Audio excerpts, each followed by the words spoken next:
No dia 23 de dezembro de 1985, o Sun Valley Mall, em Concord, Califórnia, estava lotado de pessoas. Faltavam apenas 2 dias para o Natal, e os compradores estavam em peso para comprar presentes de última hora, visitar o Papai Noel do shopping ou assistir a um filme festivo no cinema de 1.500 lugares. Era um dia movimentado, mas totalmente normal no shopping center. Até que de repente deixou de ser. Às 20h35, algo caiu pelo claraboia do shopping e, em questão de segundos, centenas de vidas foram mudadas para sempre. O aeroporto Buchanan foi construído na década de 1940, no condado de Contra Costa, Califórnia. Planejado como aeroporto civil, ele ainda inacabado foi assumido pela Força Aérea dos Estados Unidos quando o país entrou na Segunda Guerra Mundial. Após vários anos de uso militar, a paz voltou e o aeroporto foi devolvido ao condado de Contra Costa, na Califórnia, para que finalmente pudesse ser usado para voos comerciais. Nesse momento, o aeroporto ficava a 1 milha do centro da cidade mais próxima, Concord.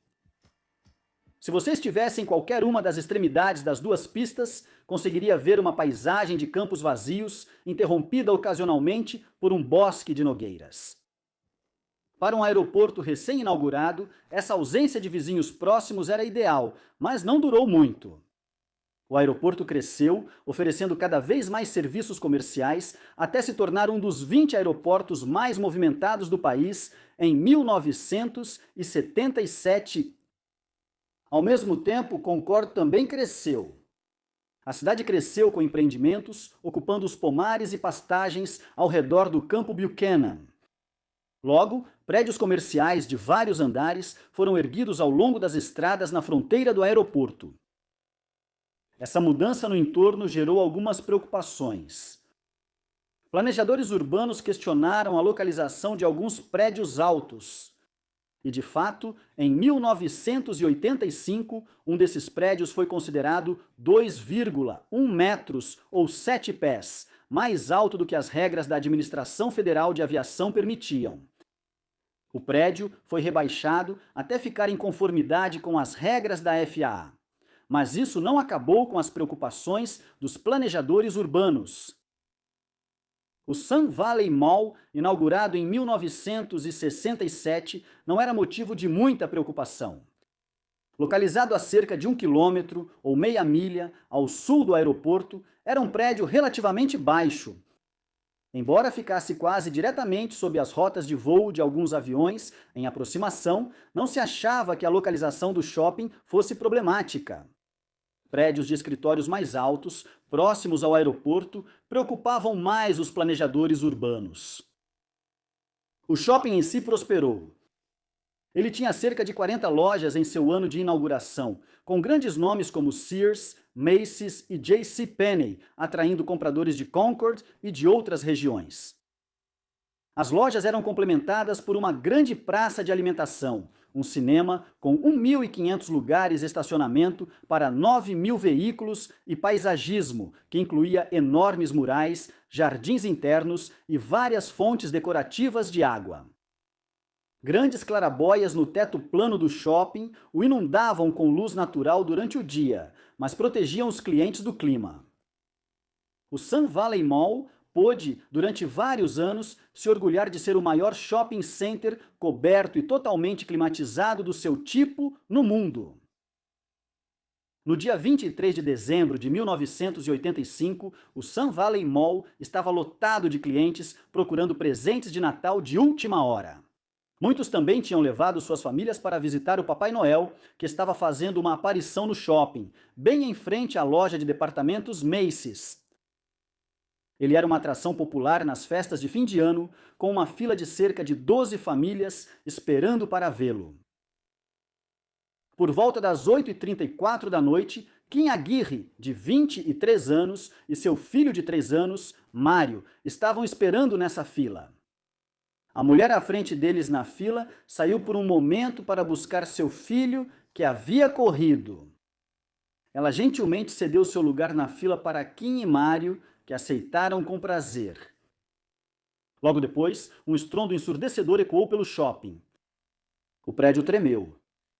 Vidros e destroços caíram sobre os clientes, e um momento depois, uma enorme bola de fogo rolou pelo teto de vidro acima, caindo diretamente sobre dezenas de compradores abaixo. A mulher que, segundos antes, havia deixado Kim tomar seu lugar na fila, foi esmagada por um pedaço de destroço que caiu. Kim foi jogada ao chão com suas roupas em chamas. Ao redor, dezenas de pessoas caídas gritavam entre poças de fogo. A fumaça enchia o ar. O fornecimento de eletricidade do shopping foi interrompido. Enfeites de Natal de vidro começaram a explodir com a onda repentina de calor. Naquele momento, ninguém ali conseguia imaginar o ocorrido. Eles imaginaram que uma bomba havia explodido, ou que tinha acontecido um terremoto ou uma explosão de gás. Em muitos casos, eles se desligaram completamente, incapazes de acreditar que um ambiente tão normal e cotidiano havia, em questão de segundos, se tornado tão aterrorizante. Um veterano do Vietnã, que testemunhou o desastre mais tarde, comparou sua rapidez e gravidade a um ataque de napalm. Mas a bola de fogo não foi resultado de napalm, nem de uma bomba ou explosão de gás. A bola de fogo, na verdade, era composta por uma massa de combustível de aviação em chamas e material de telhado, que foi lançado para dentro do shopping quando uma aeronave leve bimotora colidiu com a claraboia acima. No comando do avião estava Jim Graham, de 67 anos, um piloto experiente que havia voado na Segunda Guerra Mundial e acumulado milhares de horas de experiência como piloto civil nos anos seguintes. Ele chegou até a fundar sua própria empresa de serviços aéreos. Naquele dia, ele estava voltando para casa depois de levar a secretária de sua empresa para sua cidade natal para o Natal. Com ele, como passageiros a bordo do avião bimotor Beechcraft Baron, estavam dois conhecidos. Um era um aspirante a piloto que aceitou com entusiasmo o convite para acompanhar Jim em um voo, e o outro era um amigo pessoal que se juntou a Jim para que ele tivesse alguém para conversar durante a viagem de volta para casa. Agora, os três ocupantes do avião estavam presos dentro da fuselagem retorcida, que pendia, de forma precária, da estrutura destruída da claraboia. O avião estava pegando fogo e não havia como eles escaparem. Todos os três morreram, seja em decorrência dos ferimentos ou do incêndio que se seguiu. Lá embaixo, o jato de combustível de aviação em chamas, que havia vazado da aeronave no momento do impacto, transformou o shopping em uma zona de desastre. Quase 100 pessoas ficaram feridas. Algumas estavam cobertas de combustível em chamas, enquanto outras ficaram presas sob partes do avião que caíram ou sob material do telhado, que incluía grandes quantidades de piche derretido. Nos momentos após a bola de fogo, as pessoas que estavam por perto começaram imediatamente a fazer o que podiam para ajudar. As vítimas de queimaduras foram levadas a fontes ornamentais próximas para apagar o fogo das roupas e resfriar ferimentos. Placas de exibição, decorações e peças de roupa foram arrancadas e usadas como cobertores ou macas. Os serviços de emergência chegaram, acionados por mais de 200 ligações separadas para o 911. Dezenas de ambulâncias estavam prontas para levar os feridos a unidades especializadas em queimaduras no condado. De fato, a resposta foi tão rápida que em determinado momento havia um excedente de ambulâncias, apesar do fato de que pelo menos 80 pessoas haviam sofrido ferimentos. O ator que interpretava o Papai Noel lembrou mais tarde o momento da bola de fogo. No início, ele pensou que luzes decorativas próximas haviam explodido. Ele sentiu uma onda intensa de calor e fugiu da área imediatamente, perdendo a peruca no processo. Ele percebeu que sua fantasia tinha manchas de queimadura de gotas de combustível em chamas, mas escapou ileso. Kim Aguirre e seu filho também sobreviveram, embora ambos tenham ficado gravemente feridos e precisaram de tratamento por anos após o desastre. Mesmo com a recuperação dos ferimentos físicos, o impacto psicológico de um desastre tão abrupto horrível e inesperado permaneceu com eles pelo resto de suas vidas. A mulher que havia convidado Kim Aguirre para tomar seu lugar na fila ficou gravemente ferida, mas acabou sobrevivendo. O filho pequeno dela não sobreviveu. No total, o acidente resultou em 7 mortes. Pam Stanford, de 22 anos, que tinha ido ao shopping para buscar sua aliança de casamento, faleceu no hospital em decorrência dos ferimentos.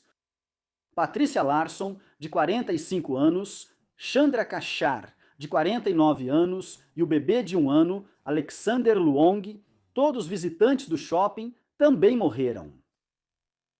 Ao mesmo tempo, o piloto de 67 anos, Jim Graham, e seus 2 passageiros, John F. Lewis, de 48 anos, e Brian Oliver, de 23 anos, também morreram. Após o desastre, o uso do terreno ao redor do aeroporto Buchanan Field foi colocado em questão. Alguns funcionários do shopping observaram que já se preocupavam com um acidente semelhante há muitos anos, citando os muitos prédios altos situados próximos ao aeroporto e as frequentes neblinas que cobriam a área. Um comentário comum nas entrevistas após o desastre era simplesmente que era apenas uma questão de tempo. Uma investigação concluiu que os prédios próximos ao aeroporto Buchanan Field estavam abaixo dos limites de altura da Administração Federal de Aviação e, portanto, eram considerados seguros.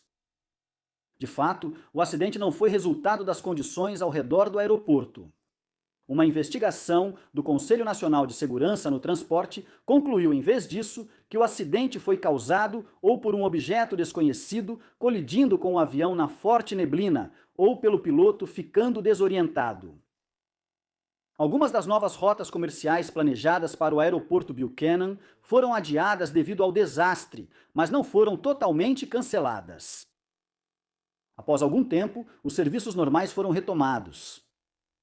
O shopping foi reconstruído e recuperado. Partes dele já estavam abertas para negócios no dia seguinte ao desastre, mesmo antes dos destroços do avião acidentado terem sido totalmente removidos. Em menos de 1 ano, ele foi totalmente reparado e reaberto, a um custo de cerca de 3 milhões de dólares. Enquanto isso, centenas de processos foram abertos, principalmente direcionados aos planejadores urbanos. Aproximadamente 11 milhões de dólares foram pagos devido a decisões judiciais ou acordos extrajudiciais. Hoje, o aeroporto Buchanan Field segue movimentado e essencial. O Shopping Sun Valley Mall continua sendo um destino popular de compras.